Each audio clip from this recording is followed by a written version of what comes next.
খবরের শুরুতে জানিয়ে রাখি, এই যে বাংলাদেশে অবৈধ প্রবেশকারী বাংলাদেশি তারা কিন্তু বর্ডার সীমান্তে পৌঁছে যাচ্ছে এবং বাংলাদেশে প্রবেশ করার জন্যে তারা বাংলাদেশ সীমান্তে বিএসএফের আন্ডারে আছে। তারা কেন ইন্ডিয়াতে এসেছিল? তারা ইন্ডিয়াতে এসেছিল রোজগার করার জন্য, ইন্ডিয়াতে কাজকর্ম করে খাওয়ার জন্যে। কারণ বাংলাদেশ তো একটা ছোট দেশ, সেখানে সেরকম রোজগার নেই। তবে ইন্ডিয়াতে এসে এরা কি পেল? এবার ইন্ডিয়া এদেরকে কিন্তু একেবারে বাইরে বের করে দিচ্ছে। কারণ ইন্ডিয়ায় আর ওই ধর্মশালা নেই। ইন্ডিয়ায় ধর্মশালা ছিল যখন, তখন ইন্ডিয়ায় জায়গা দেওয়া হয়েছিল। 1971 সালের যুদ্ধে যখন বাংলাদেশ পাকিস্তান লড়াই হয়েছিল, তখন বাংলাদেশ একটা তৈরি হয়েছিল স্বতন্ত্র রাষ্ট্র। সেখান থেকে হিন্দুরা, মুসলিমরা এসেছিল। এসে এখানে তারা বসবাস করেছে, জমি কিনেছে। এখানে তারা স্থায়ীভাবে রেশন কার্ড, ভোটার আইডি, আধার কার্ড, প্যান কার্ড সব কিছু বানিয়েছে, নাগরিক কার্ড বানিয়েছে। কিন্তু বর্তমানে সে ব্যবস্থা করে দিচ্ছে না বর্তমানকালের বিজেপি সরকার। অর্থাৎ এই বিজেপি সরকার যে সিস্টেমটা তৈরি করেছে, সিস্টেমটা অত্যন্তই ভালো। তবে এই সিস্টেমের বিরুদ্ধে কিন্তু অনেকে আবার কথা বলছে। তবে সেই কথাগুলির পরিপ্রেক্ষিতে কিন্তু আমরা যথেষ্ট একটা পদক্ষেপ নেওয়ার চেষ্টা করছি। আমরা যারা সোশ্যাল মিডিয়ায় কাজ করি তারা আমরা সকলেই বলতে চাই, দেখুন, ভারতবর্ষ কোনো ধর্মশালা নেয়। ধর্মশালা যদি থাকে সেটা বাংলাদেশ হোক এবং পাকিস্তান হোক, তবে ইন্ডিয়া নয়। কারণ ইন্ডিয়ায় একেবারে বিভিন্ন ধর্মের জাতপাতের লোক এসে এখানে ভরে গেছে। এখানকার যারা লোকাল তারা আজকে জায়গা জমিন কিনতে পারছে না, তারা রাস্তায় পড়ে আছে। আজও দেখবেন রাস্তায় ঘাটে কত মানুষ পড়ে থাকে, যাদের 14 গোষ্ঠীর 14 পুরুষ এখানকার। কিন্তু বাংলাদেশি এসে এখানে কি করছে? 5 কাঠা 10 কাঠা জমি কিনে তারা কিন্তু বাড়ি করছে। তারপর ধীরে ধীরে ওখানকার জমি বিক্রি করে এখানে চড়া দামে জমি কেনে, কিন্তু স্থানীয়রা পরবর্তীতে জমি কিনতে পারে না। এবং বাংলাদেশি এমন একটা সিস্টেমে চলে যেটা স্রেফ এই পশ্চিমবঙ্গ তথা ভারতবর্ষকে লুট করার জন্যে। তাদের কাছে না আছে ধর্ম, না আছে কোনো নীতি, না আছে কোনো রাষ্ট্রীয় জ্ঞান। তারা জনগণ মন অধিনায়ককে বলতে চায় না। তারা স্রেফ পয়সা, তারা স্রেফ টাকা, এটুকুই চেনে জানে। এবং এখানকার যা স্থানীয় বাসিন্দাদের সঙ্গে তারা কিছুদিন মেলামেশা করে, তারপরে কিন্তু আর তারা সম্পর্ক রাখতে চায় না। তারা একটা নিজস্ব সম্প্রদায় তৈরি করতে চায়। নিজস্ব সম্প্রদায়ের মধ্যে নিজেকে একেবারে সে বলিয়ান করে তোলে। বড় বড় রাজনীতিবিদ হয়ে দাঁড়ায়, কখনো বা পলিটিশিয়ান হয়, কখনো বা কোনো জায়গার দেওয়ানি হয়ে সে কাজ করে। মানে সে সর্ব জায়গায় যেন একটা প্রতিষ্ঠা পায়, তার জন্য সে সক্রিয় হয়ে ওঠে। স্থানীয়রা এদের ভাবমূর্তি দেখে ক্ষুব্ধ হয়, কিন্তু কিছু করতে পারে না। কারণ পশ্চিমবঙ্গ সরকার এদেরকে স্থান দিয়েছে, পশ্চিমবঙ্গ সরকার এদেরকে ভোট ব্যাংক তৈরি করে রেখেছে। ভোট পাওয়ার জন্যে এরা বিদেশিকে নিজস্ব মনে করে, যে বিদেশি আমাদের দেশে এসে কখন কি করবে সেটার কোনো গ্যারান্টি নেই। বিগত 15 বছরে আমরা কি দেখলাম? মমতা ব্যানার্জি সরকার একেবারে দুধেল গাই বানিয়ে রাখলো এই সম্প্রদায়ের লোকেদের।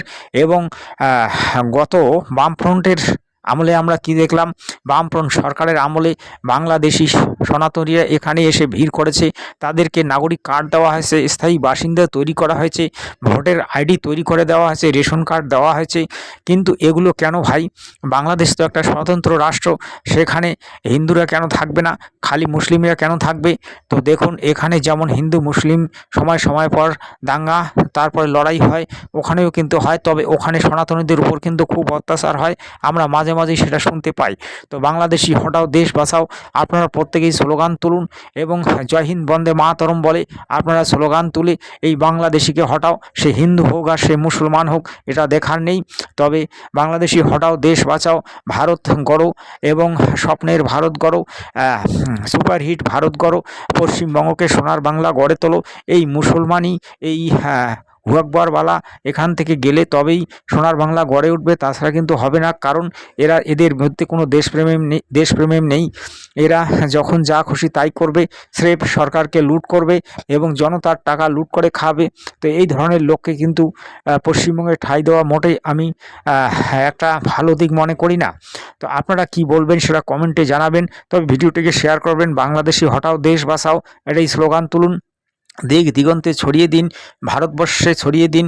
ভারতবর্ষে একটাই স্লোগান তুলুন, बांग्लादेशी हटाओ देश को बचाओ और सोनार बांग्ला गढ़ने के लिए, सोनार बांग्ला होने के लिए हमारी पश्चिम बंगों की एक सुरक्षा व्यवस्था तैयारी करनी पड़ेगी। तो भाई देखिए, आप अगर इस मेरी बात पर सपोर्ट करता है तो आपको मैं कहूँगा कि आप एक कमेंट करें कि बांग्लादेशी हटाओ देश বাঁচাও এবং বাংলাদেশিদের আপনি কি নজরে দেখেন সেটা কিন্তু কমেন্টে জানাবেন।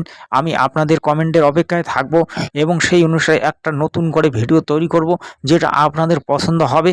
তবে ভিডিওটিতে কিন্তু লাইক দিতে ভুলবেন না, কারণ এই ভিডিওগুলি কিন্তু আমি আপনাদের জন্যই নিয়ে আসি। তো আজকের বিগ ব্রেকিং নিউজ, এই বাংলাদেশিদের এখান থেকে তাড়াবে এবং মুখ্যমন্ত্রী, বর্তমানকার যে মুখ্যমন্ত্রী শুভেন্দু অধিকারী, তিনি কিন্তু ঘোষণা করে দিয়েছেন যে তাড়াতাড়ি যত তাড়াতাড়ি পারে এরা এখান থেকে চলে যাক, নাহলে কিন্তু আইনি ব্যবস্থা হবে।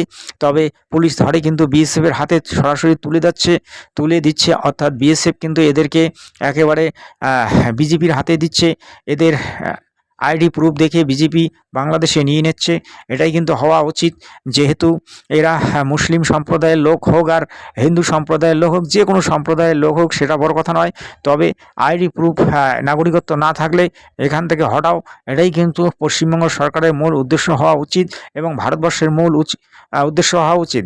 আপনি যদি দেখেন পশ্চিমবঙ্গ তথা নর্থ বেঙ্গলে একেবারে বাংলাদেশি ভরে গেছে, বাংলাদেশি সনাতনীরা ভরে গেছে, মুসলিমরা ভরে গেছে।